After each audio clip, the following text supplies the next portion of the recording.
Now today we're going to be looking at culture in regards to Latin America's population. First subset I want to focus on is religion. During the colonial era, many Latin Americans became Christians, and not just Christians, but Roman Catholics. Scores of Native Americans and African religions thrive, and they're often mixed with Christianity. For example, in Jamaica, you have Rastafarianism, which mixes, and we'll get to that in just a little bit. The first is Roman Catholicism. Roman Catholicism is the official religion of Spanish colonies. Now, Roman Catholicism is different from Protestantism, which is Protestantism we see in the United States, and that's like your Baptist churches, Methodist, Church of Christ, even non-denominational. That's your Protestant faiths. The Roman Catholic faith was what the Protestant religion broke away from. This is the faith with the Pope, which is located in the Vatican City. Many Europeans converted Native Americans to Roman Catholicism, and at first, Roman Catholicism supported the rich and upper class of Latin Americans, and then now, presently, they reflect kind of the disadvantaged groups as well as the rich. So they don't choose sides anymore. It's kind of the point that I was making there. Then you have Protestantism. Again, this is the breakaway from the Roman Catholic Church and kind of a different move in regards to Christianity. American Protestant missionaries came and they built hospitals and schools and colleges. Many Latin Americans were drawn to Protestantism because it gave the regular people a major role in religious life, and it emphasized a personal religious experience, not an experience tied to the church per se, but an individual experience with God. Then you have blending of religions. This is called syncretism. Syncretism is a blending of beliefs and practices from different religions into one faith. And this is kind of where I was jumping the gun earlier, but in Jamaica, because it's so multicultural and you have so many different people, their society practices a syncretism type of religion called Rastafarianism. In Rastafarianism, it blends Christianity with some of the indigenous beliefs, and they get a specific and actually unique type of religion out of this in Jamaica. Then we have the arts. In the arts, what I want to focus on is kind of Native American artist work. Native Americans practiced the earliest form of art. They had weaving, they had wood carving, pottery, and metalwork that they focused on. The Mayan and the Incan cultures focused on weaving. You can also even look at the temples. In these temples that were built, they were decorated with murals, which are known as wall paintings. They were decorated with mosaics, which are pictures or designs which were made up by many small bits of colored stone or colored tile. And then that was shelled into a mortar. And so you see this type of artwork reflected even today, but especially during the ancient times. You can even look at the temples of some of these indigenous peoples and consider the architecture of these temples artwork in itself. And then I want to look at just everyday life. And the focus of this section is on families. There's a strong sense of loyalty to the families in Latin America. Each person is part of an extended family that includes grandparents, aunts, uncles, cousins, and then parents and children. And a lot of times, this entire extended family lives together in Latin America.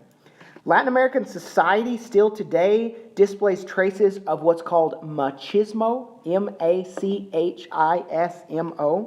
This is Spanish and Portuguese tradition of male supremacy, as the male being the head of the household and the male making decisions for the household. And women are kind of put in charge of finances and put in charge of running the home. But it's this idea that men should dominate the family and should make decisions for the family. Education and healthcare. The quality of life overall is improving in Latin America as urbanization takes over. Standards of living are actually increasing predominantly. Healthcare varies from country to country, though.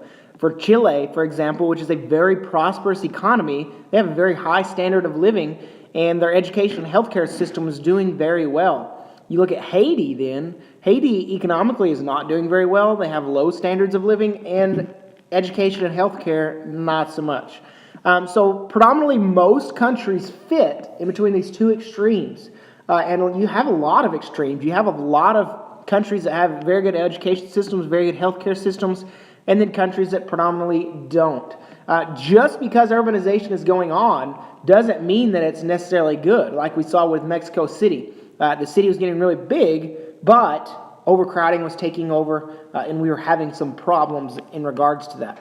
And you can see by this map here, look at your key down there at the bottom, the darker green areas, the higher the HDI, the Human Development Index. This shows you how developed those nations are. And as we zoom in to Latin America, you could see that there are some very big extremes. You even see some red in the island chain.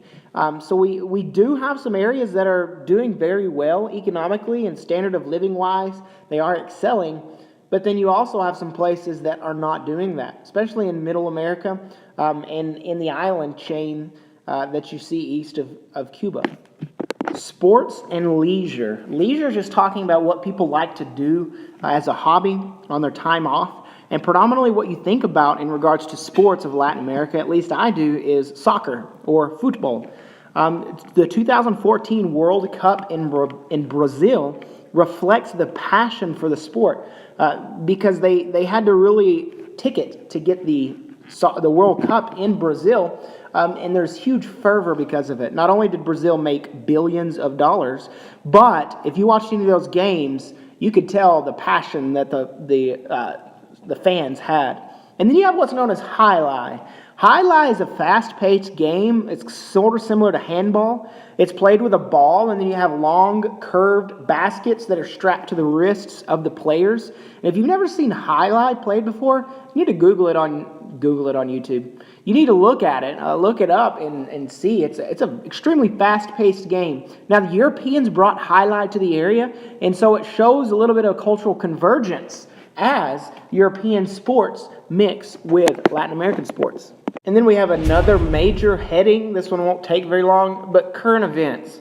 Main thing I want to point out to you in regards to current events right now is the outsourcing that's going on from America into the region. Because of NAFTA, the North American Free Trade Agreement, United States companies began to outsource unskilled jobs to Mexico because there's a cheap labor force there that honestly they didn't have to pay as much. And so they outsource these cheap jobs so they can make more money for their products. Now, we've talked about how there's increased standards of living in the area, and the reason being is they are industrializing. They're becoming more industrialized, and this is occurring because of globalization. Because of globalization, we have outsourcing, and because of outsourcing, we have industrialization because these cheap, unskilled jobs are revolving around factory-type jobs, which leads to more factories, which leads to more industrialization. These new jobs that are available then, in essence, are connected to the rest of the world and are there because of globalization.